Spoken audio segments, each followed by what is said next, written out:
दोस्तों अभी हम शुरू करेंगे syllabus deconstruction of international law.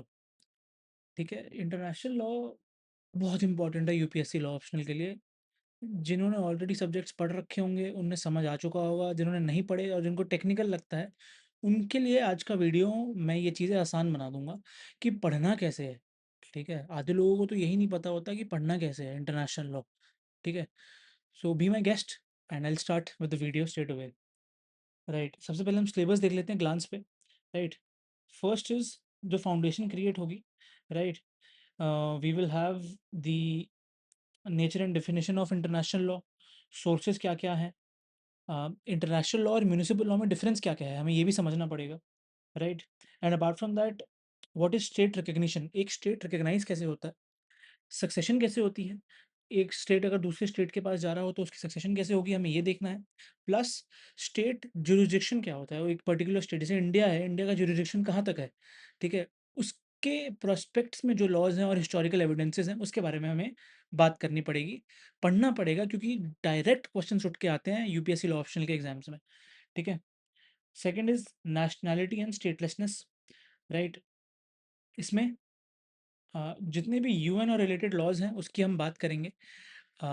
सबसे पहली बात तो nationality and statelessness, human rights treaties, VCLT में क्या क्या है, एटसेट्रा में क्या क्या चीज़ें हैं उनके बारे में हम बात करेंगे। उसके अलावा यूएन पीसफुल सेटलमेंट, यूएन के जो प्रिंसिपल ऑर्गन्स हैं उनके बारे में मैं आपको एक्सप्लेन करूंगा कि आपको पढ़ना कैसे है, पीवाईक्यू के हिसाब से कैसे पढ़ना है। ठीक है, वो इंपॉर्टेंट है। राइट, देन जो कंटेम्प्रेरी लॉज में चेंजेस हुए हैं उसके बारे में हम बात करेंगे। ठीक है, फोर्स एग्रेशन, ह्यूमैनिटेरियन लॉ क्या होता है, पिछले कुछ समय में ये बहुत इंपॉर्टेंट हो गया है। ठीक है, इस बात का ध्यान रखना। इंटरनेशनल टेररिज्म किस तरीके से होता है, आईसीसी रोम स्टैट्यूट का क्या डिफरेंस है, न्यू इंटरनेशनल इकोनॉमिक ऑर्डर में क्या क्या है, और इन्वायरमेंटल लॉ में हमें पढ़ना क्या क्या है और कैसे पढ़ना है इंटरनेशनली, मैं ये बताऊंगा। ठीक है, चलिए पहले मॉड्यूल पे आते हैं which is about foundation. Right, let's start with this straight away कि हमें पढ़ना क्या क्या है और सिलेबस डिकंस्ट्रक्शन किस तरीके से करना है मैं आपको ये बताऊंगा। ठीक है, चलिए लेट्स स्टार्ट विद दिस। किस तरीके से डेवलपमेंट हुई इंटरनेशनल लॉ की। ठीक है, सबसे पहले क्लासिकल ग्रीस, ग्रीस में कुछ कुछ लॉ मेकिंग की बात शुरू हो गई थी। ठीक है, इन डेप्थ वीडियो अगर चाहिए तो ऑलरेडी मैं प्लेलिस्ट अटैच कर रहा हूँ। उसके अलावा अब मैं नए सेशंस भी शुरू करूँगा इंटरनेशनल लॉ के, तो आप उसमें पढ़ सकते हैं। ठीक है, उसके अलावा ग्रीस के बाद हम आए मिडल एजेस में। Middle edges, right, middle edges में किस तरीके से पॉलेमिस का कॉन्सेप्ट कॉन्सेप्ट होता था, और ग्रीस में भी पॉलेमिस का कॉन्सेप्ट आ गया था। ठीक है, उसके बारे में हमें बात करनी है। उसके बाद रेनेसा आया, उसके बाद ट्रीटी ऑफ वेस्टफेलिया आई। ये देखिए, ये पूरा इन ऑर्डर है जो मैं यहाँ बना रहा हूँ ना, ये यहाँ पूरा इन ऑर्डर लिखा हुआ है मैंने ऑलरेडी। ठीक है, उसके बाद ट्रीटी ऑफ वेस्टफेलिया हुई, Magna Carta of international law jurisprudence. ठीक है, उसके बाद ये पढ़ना है। उसके बाद 19th सेंचुरी में किस तरीके से लीग ऑफ नेशंस बने वर्ल्ड वर्ल्ड वॉर वन के समय। ठीक है, उसके विषय में हमें पढ़ना है। उसके बाद 1945 के बाद किस तरीके से यूएन का चार्टर क्रिएट हुआ पोस्ट वर्ल्ड वॉर टू। ये फेजेस हैं इंटरनेशनल लॉ के डेवलपमेंट के। ठीक है, ये इन डेप्थ पता होने चाहिए क्योंकि डायरेक्ट क्वेश्चन उठ के आते हैं यूपीएससी लॉ ऑप्शनल में। ठीक है, ग्रोटियस साहब के बारे में पता होना चाहिए, जो कहे जाते हैं he is the father of international law. And eight the same time उन्होंने जो किताब लिखी थी डी ज्यूरी बेली एक पैकेस का कॉन्सेप्ट हमें पता होना चाहिए। एम आर दे वेटल ने लॉ ऑफ नेशंस लिखी थी, और जो वेस्टफेलियन सॉवरेनिटी मॉडल है ना, वो यहाँ से डिराइव हुआ था। ठीक है, always remember that. Then what is the nature of international law, is international law really a law or not, is it just positive morality, especially this question is more relevant post the Israel Palestine war and as well as the Ukraine and Russia war. uh, हमें सबसे पहले देखना है कि Austin साहब का challenge क्या रहा है। ठीक है, किस तरीके से ऑस्टिन साहब ने ये बोला है कि international law is just positive morality. Wow, welcome, welcome to the new world. Right, कि एक सब्जेक्ट को हम किस तरीके से सिर्फ पॉजिटिव मोरालिटी कह रहे हैं, उसका सेंस क्या है। ठीक है, हमें ये समझना पड़ेगा। उसके बाद ऑस्टिन साहब के बाद आया नेचुरल लॉ स्कूल, ठीक है? उसमें बस ये बोला हुआ है जैसे उसके कुछ थिंकर्स हैं ग्रोटियस और पुफेनडॉर्फ, ठीक है? इनके बारे में हमें पढ़ना है, ये मैं आपको पढ़ा नहीं रहा हूँ, ये हमें क्या-क्या पढ़ना है ये बता रहा हूँ, ठीक है?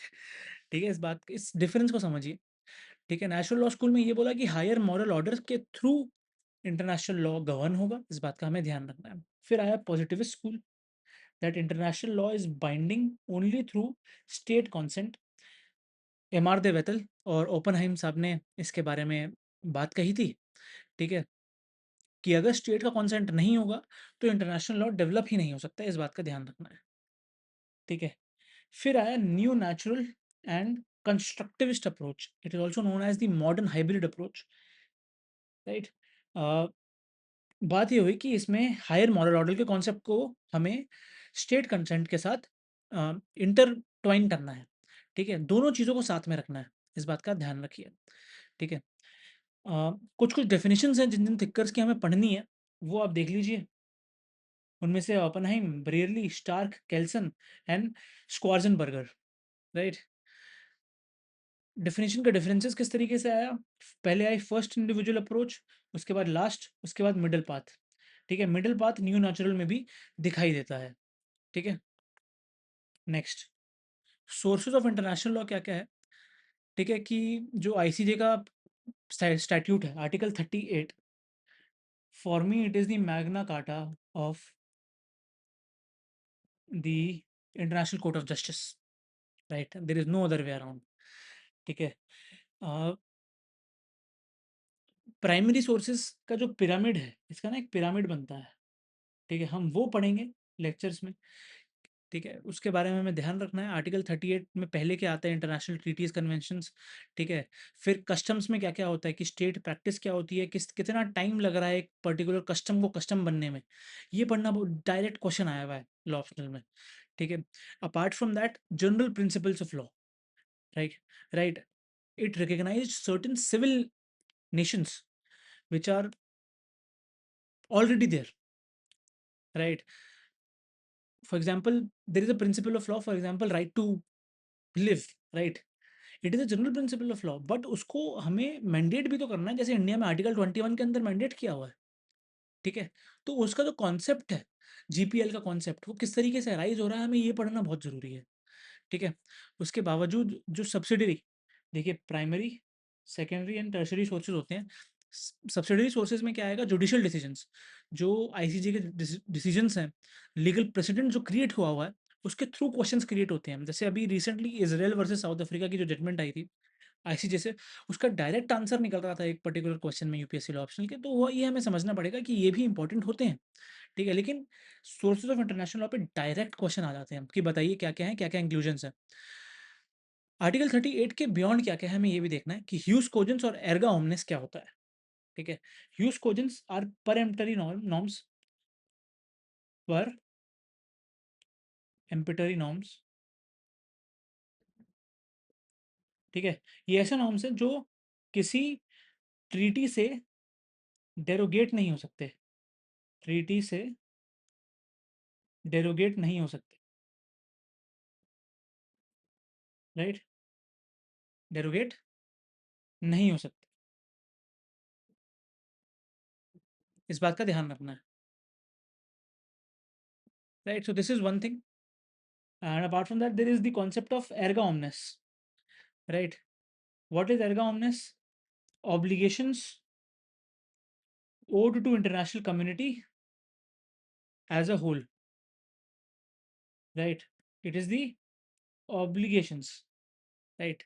There are certain obligations owed by certain set of peoples which are already there, which are already governing us, right?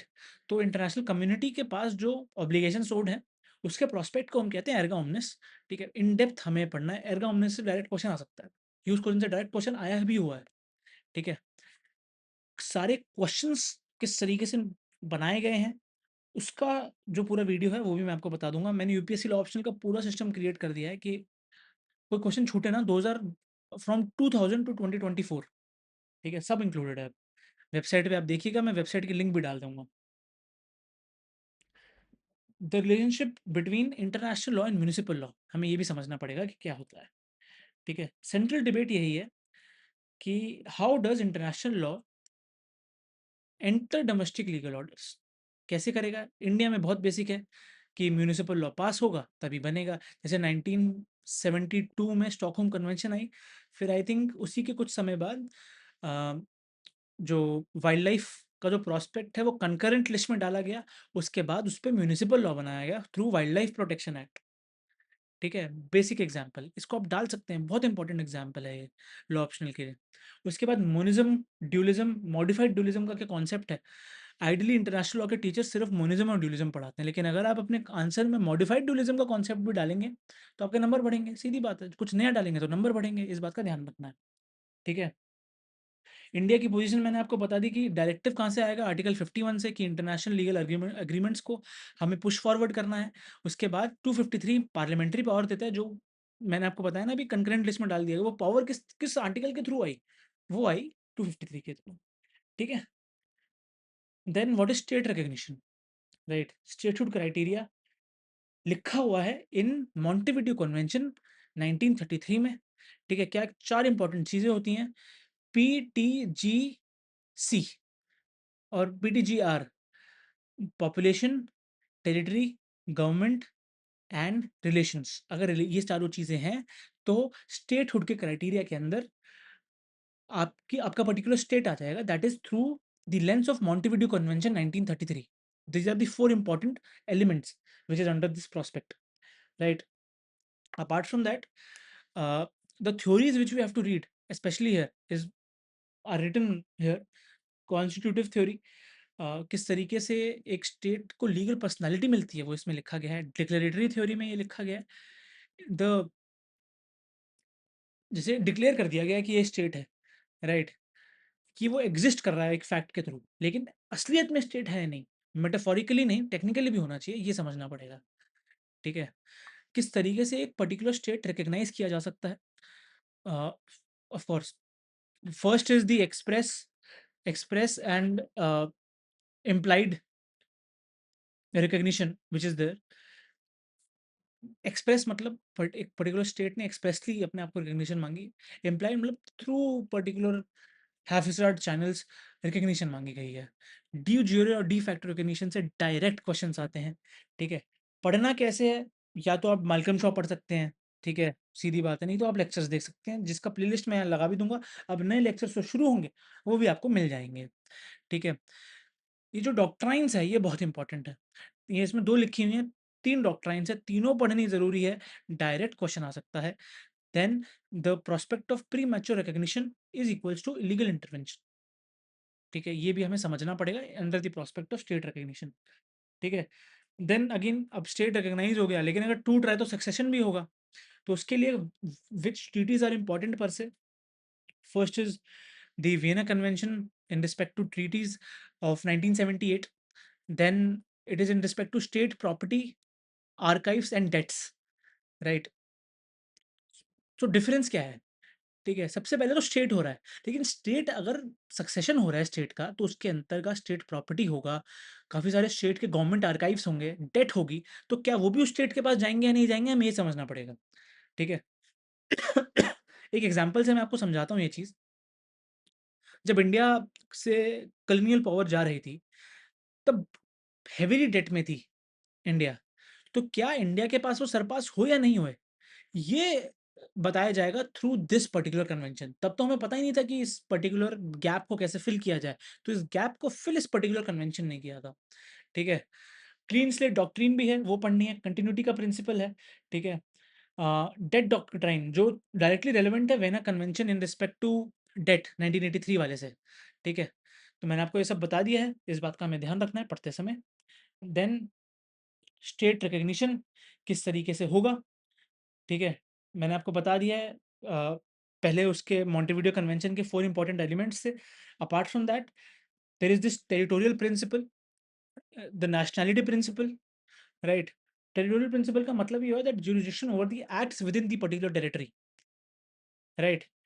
एक पर्टिकुलर स्टेट का ज्यूरिसडिक्शन उसी के अंतर्गत वाली जगहों पर है।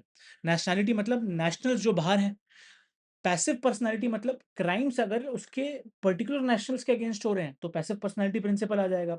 फोर्थ इज़ प्रोटेक्टिव प्रिंसिपल, कि अगर एक पर्टिकुलर स्टेट के इंटरेस्ट्स के अगेंस्ट कोई कुछ काम कर रहा है, तो वो थ्रेट माना जाएगा स्टेट इंटरेस्ट से। यूनिवर्सल ज्यूरिसडिक्शन क्या है? Uh, it is in respect to piracy, genocide, war crimes, right? अगर कोई भी वॉर क्राइम कर रहा है, तो कोई भी स्टेट उसे ट्रायल पे लेके जा सकता है, हमें ये समझना है, ठीक है? लेकिन कुछ-कुछ इम्यूनिटीज़ भी दी गई हैं, ठीक है? जो डिप्लोमैट्स को दी जाती हैं। जैसे अभी रिसेंटली गुड़गाँव में एक सऊदी अरेबिया का कॉन्सुलेट, एक वहाँ का कोई डिप्लोमैट था, एलिजिड ये किया कहा गया कि उसने किसी का मर्डर कर दिया था, लेकिन वो चला गया अगले दिन, क्योंकि वो इम्यून था और उसे हम इम्यूनिटी नहीं देते हैं under the prospect of VCDR, Vienna convention on diplomatic relations, under 1961। कोई क्राइम करके भाग जाए, हम कुछ नहीं कर सकते। ये हुआ है हमारे देश में, ठीक है? और ये बहुत खराब चीज़ है इस पर्टिकुलर लॉ के अंतर्गत। कोई चीज़ कर दे, कोई वॉर क्राइम करके चले जाए ऐसे तो यूनिवर्सल जुरिसडिक्शन नहीं लगेगा उसमें, ठीक है? तो ये ब लॉ में गैप्स हैं और रहेंगे, ठीक है? अब ये ग्रे एरिया में बहुत लोग अनएथिकली खेल के चले जाते हैं, ठीक है? एग्ज़ाम्पल, ये मेरी रैंट हो गई, सॉरी, ठीक है?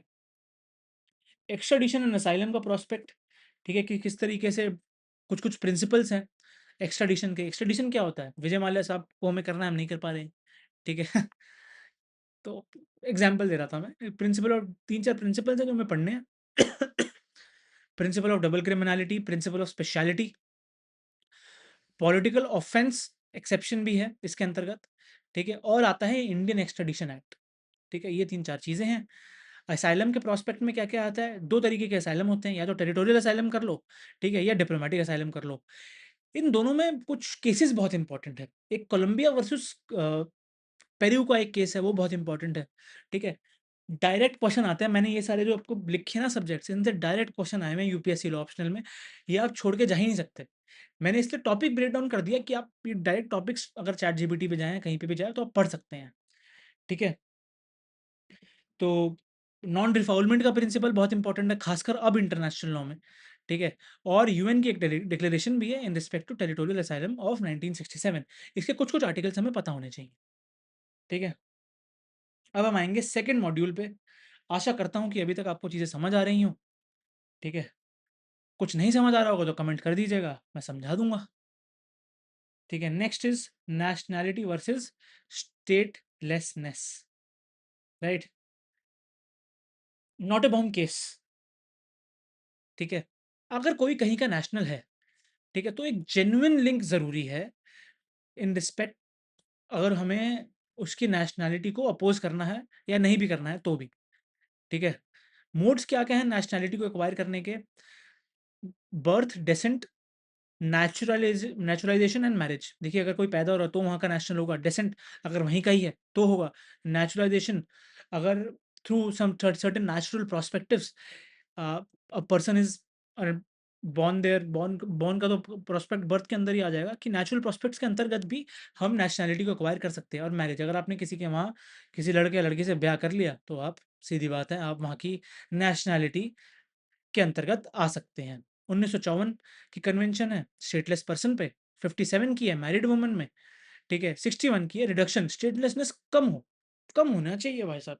यूएन कह रहा है कि कम हो, कम कैसे हो ये नहीं बता रहा है। बताइए, व्हाट इज़ दिस बिहेवियर? ठीक है?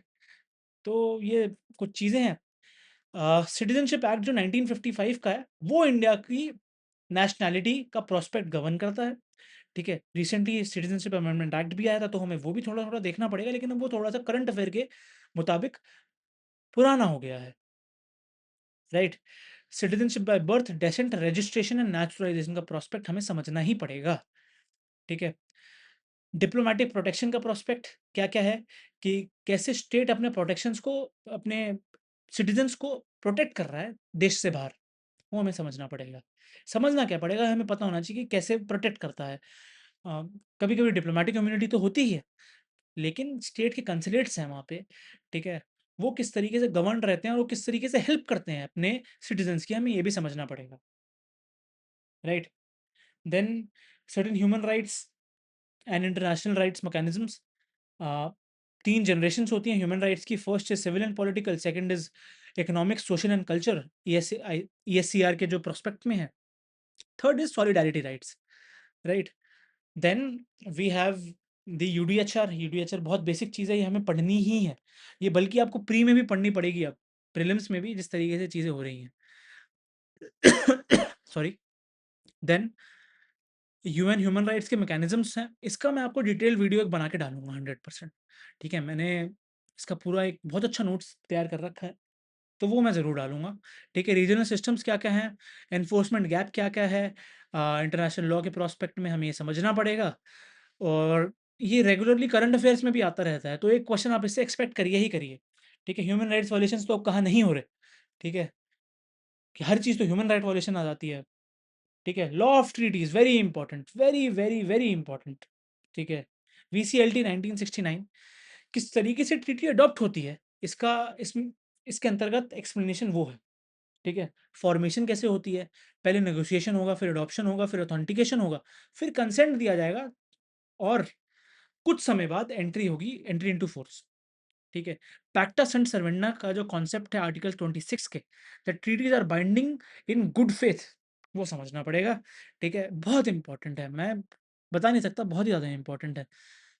रिजर्वेशंस अगर किसी ट्रीटी के अडॉप्शंस में है, तो वो आर्टिकल्स 19 टू 23 के अंतर्गत होगी। इंटरप्रिटेशन ऑर्डिनरी मीनिंग लिया जाएगा, जो आर्टिकल 31 में लिखा गया है। सप्लीमेंट्री मीन्स जो ट्रॉवर्स प्रिपेरेटोरियस का जो कॉन्सेप्ट है, वो 32 में दिया गया है। ह्यूज कोजेंस का जो कॉन्फ्लिक्ट 53 में दिया गया है। ह्यूज कोजेंस हमने कहाँ बात करी इससे पहले, कमेंट में लिखिए। ठीक है? टर्मिनेशन कैसे होगी, रिबक्स सेंटिबस, if I am right it is under article 62 of the convention.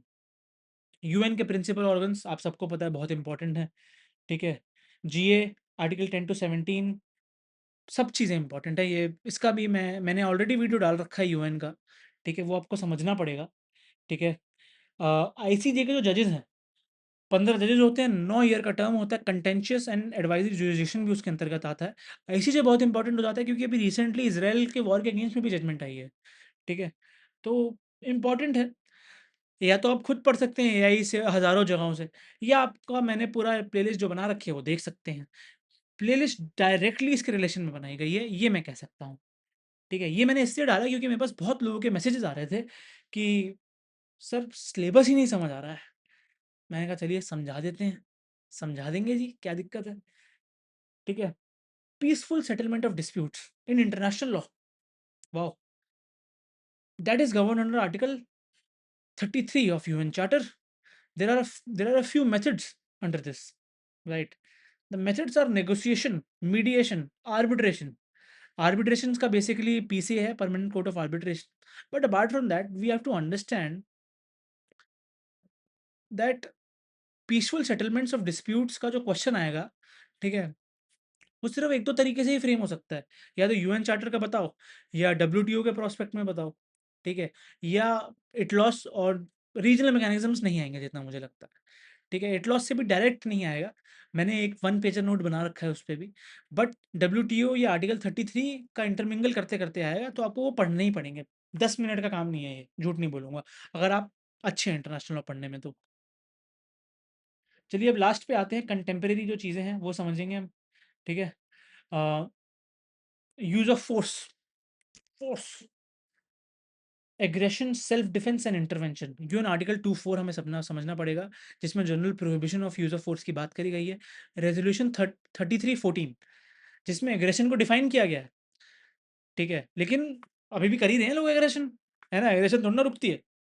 ठीक है? हम रशिया हैं तो करेंगे एग्रेशन जी, हम इसराइल है हम करेंगे, हम यूएस बैक्ड हैं, हम यूएस हम ईरान में एग्रेशन करेंगे, हम इंडिया के लोगों को मार देंगे, फिर समझेंगे नहीं कि किस तरीके से सॉरी बोलते हैं, अगर इंडिया का एक्सटर्नल अफेयर्स पूछे तो। ठीक है?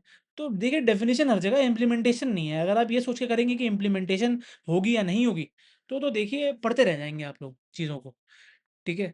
तो एग्रेशन का प्रोस्पेक्ट यही है कि किस तरीके से 3314 में एक्सप्लेन किया गया है, और प्रोहिबिशन होनी चाहिए जो आर्टिकल 24 के अंतर्गत लिखा गया है। Then article 51, it talks about self defence which could be individual and collective as an inherent right. Okay? So self defence is a matter of right now, ठीक है, but still some people don't do it because they don't have the amount of ammunition to defend themselves, right?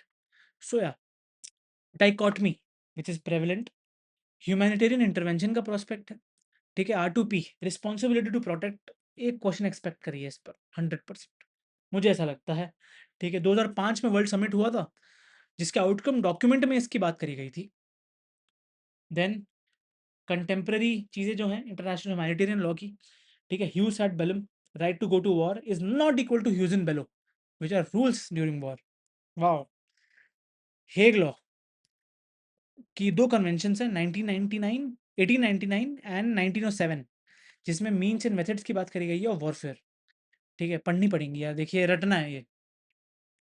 Geneva की 4 conventions हैं, पहली है wounded and सिक के लिए, दूसरी है वुंडेड के लिए, तीसरी है प्रिजनर्स ऑफ वॉर के लिए एंड चौथी है सिविलियंस के लिए, ठीक है। बहुत इंपॉर्टेंट है ये, मतलब मैं ये जो मैंने आपको पूरा बताया वो पूरा ही इंपॉर्टेंट डॉक्यूमेंट है, कहीं ना कहीं से कोई भी क्वेश्चन उठ के आ सकता है कभी भी, जिस तरीके से यूपीएससी बनता जा रहा है, ठीक है। लेकिन हमें अगर इसके कोर प्रिंसिपल्स या कॉन्सेप्ट्स पते होंगे ना, तो हम आंसर को अच्छा बना पाएंगे, याद रख पाएंगे चीज़ों को, ठीक है। कोर प्रिंसिपल्स के अंतर्गत क्या क्या आता है, डिस्टिंक्शंस होनी चाहिए, ठीक है, प्रोपोर्शनैलिटी होनी चाहिए ह्यूमैनिटेरियन लॉ के अंतर्गत, and there should be military necessity at the same time, and to the parallel of it there should be humanity as well, right. तो those are certain core principles, right. ICRC is the guardian, right. Legality की बात कर लेते हैं, of use of what nuclear weapons, ठीक है, ये important laws हैं, पीटीबीटी, एनपीटी, सीटीबीटी, टीपीएनडब्ल्यू, ठीक है। इसकी डाइकॉटमी क्या है हमें ये समझनी है, इसका हिस्टोरिकल एविडेंसेस क्या है, किस और इंडिया के प्रोस्पेक्ट्स भी क्या है हमें ये भी समझने पड़ेंगे साथ साथ। आईसीजे का एक एडवाइजरी ओपिनियंस भी था 1996 का, वो में पढ़ना पड़ेगा, जो कॉन्ट्ररी था ह्यूमैनिटेरियन लॉ से, right. It certainly stated that it cannot rule definitively on extreme self defense, weird, right? uh, then India is non-signatory to NPT and CTBT. Why is that? If you know, write in the comments, right? Then international terrorism किस तरीके से govern होता है, hijacking के क्या क्या rules हैं हमें ये समझने पड़ेंगे। सो एससी के जो रेजोल्यूशंस हैं, राइट, सिक्योरिटी काउंसिल के, हमें वो समझने पड़ेंगे। सार्क की एक रीजनल कन्वेंशन भी है इन रिस्पेक्ट टू टेररिज्म, ठीक है, हमें वो भी पढ़नी ही या देखनी जरूर पड़ेगी कि इसमें टेररिज्म की बात करी गई है, अगर हम ये एग्जाम में लिख देंगे तो हमें नंबर मिलेंगे, बस सीधी बात यही है, और कोई बात नहीं है। Then we have the Rome statute, जिसमें हिस्टोरिकल एंटीसीडेंट्स की बात करी गई थी, जो न्यूरेमबर्ग ट्रायल्स से और जो टोक्यो ट्रायल्स हुए थे। बहुत इंपॉर्टेंट है, बहुत इंटरेस्टिंग स्टोरी भी है उनकी, अगर आप लोग पढ़ पाएँ तो ज़रूर पढ़िएगा, पढ़ना तो पड़ेगा ही, देखिए अगर आप पढ़ रहे हैं in respect to international law for UPSC law optional, it is very important to read about them. Then there were certain ad hoc tribunals, right, which is the ICTY and the ICTR. Then through Rome Statute, the ICC was established at the Hague. Then जो ICC की jurisdiction है वो 4 core crimes को लेके चलती है, crimes against humanity, war crimes, crimes of aggression and genocide, ठीक है। इन चारों का हमें ध्यान रखना है। जो कॉम्प्लीमेंट्री प्रिंसिपल है, ICC acts only when national courts fail and they are unwilling and unable, right. तो ये कुछ चीज़ें हैं, इंडिया सिग्नेटरी नहीं है, इसका ध्यान रखना है, ठीक है। अगर आप मेंस की पढ़ लेंगे ना, कर लेंगे ना तैयारी ढंग से, तो आपको ये समझ आ जाएगा कि कुछ-कुछ प्रीलिम्स के आई थिंक 5 से 7 प्रीलिम्स के क्वेश्चंस आपके ईज़िली निकल जाएँगे। इस बात का ध्यान रखिएगा। अब देखिए इंटरनेशनल इकोनॉमिक ऑर्डर की बात करते हैं, ठीक है? किस तरीके से इकोनॉमी डब्ल्यूटीओ, गैट का सिस्टम बना, ठीक है? माराकेश एग्रीमेंट जो था, वो पढ़ना पड़ेगा। IMF, world banks, regional development banks, world bank में कितने आईबीआरडी और जो आईसीएसआईडी है, ठीक है? जो आईडीए है, उसके बारे में हमें पढ़ना पड़ेगा, वो बहुत ज़रूरी है। ट्रिप्स का एग्रीमेंट, आईपी की प्रोटोकॉल्स क्या-क्या है इंटरनेशनली, दोहा डिक्लेरेशन के अंदर क्या-क्या लिखा गया है, प्लस फिशरीज़ किस तरीके से अब मेंटेन कर रही है। जो रिसेंटली चीज़ें चल रही हैं, उसमें फिशरीज़ के अगेंस्ट बहुत लॉज़ बन रहे हैं। लॉज़ बन ही नहीं रहे हैं, मतलब अगेंस्ट तो क्या ही बनेंगे, लॉज़ ही नहीं बन रहे हैं। तो वो बहुत इंपॉर्टेंट है। एनवायरमेंटल लॉ, 1972 स्टॉकहोम से 1992 रियो, उसके बाद क्योटो 97, फिर पेरिस, किस तरीके से एमडीजी हुआ, एसडीजी हुआ, ये पढ़ना पड़ेगा, ठीक है। अनक्लॉस का पूरा मैप के थ्रू हमें समझना पड़ेगा। पहली बात तो ये, जो टेरिटोरियल सी होता है, कंटिगुअस जोन एक्सेट्रा होता है, राइट ऑफ इनोसेंट पैसेज क्या-क्या होता है, ठीक है। आईटी इटलॉज जो है, ठीक है, वो हैम्बर्ग में जो है, उस के जुरिसडिक्शन किस तरीके से गवर्न्ड है, हमें ये भी समझने पड़ेंगे, right? And yes, thank you so much. This is the video for all of you for international law. If you like this video, do tell me, and do tell if you want more videos like this in which I'll be explaining syllabuses and topics, special topics explanation videos भी चाहिए अगर आप लोगों को, तो आप मुझे बता सकते हैं, मैं ज़रूर डालूँगा। Thank you, bye. Have a great day and all the best for your exams.